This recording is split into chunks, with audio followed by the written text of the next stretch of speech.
Over the past few chapters, the Israelites have not been living a faithful and fruitful life of following the covenant that God has made with them.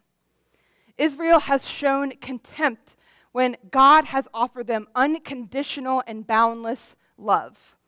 Israel has offered a blemished sacrifice when God has offered them fruitful land, redemption, and restoration countless times over. Israel has cursed God's name and turned many to sin, and God has been gracious and forgiving. Israel has been unfaithful when God has never broken or forgotten the covenant that he has made with his chosen people. Over and over, Israel has sinned. And over, the Lord has not stopped pursuing them. Israel chooses not to heed warning when the Lord offers it to them. Instead, they choose to abuse the grace of God and use it to question his authority and judgment over wrongdoings. So Malachi writes that they have wearied the Lord by saying that all who do evil are good in the Lord's sight, and he is pleased with them. The Israelites, they had a mindset of testing the boundaries, of testing God's grace. They have been living this way for so long, and the Lord has not yet wiped them off the face of the earth. So he must find favor in us. He must delight in those who are doing wrong. In fact, not only has he not punished us, but the wrongdoers are actually very well off. They're doing quite fine. So why should we have to keep the covenant if there seems to be no immediate consequences? And isn't this so often the mindset of our culture? It is so easy to look at the Israelites and be frustrated, but it is so difficult to paint ourselves in this light, to apply the same teaching to our lives. Every single day, we see and justify sin.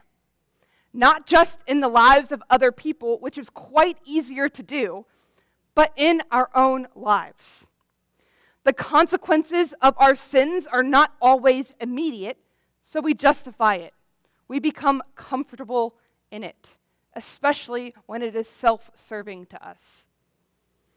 Our culture justifies the sin of cohabitation before marriage, and it hides it behind the guise of a smart financial decision and feelings of passion and love. Christian couples, not just our unsaved culture, justify it by saying that it is to reap an insurance benefit, or if we're going to get married one day and we really, truly love each other, surely God cannot be mad at that, right?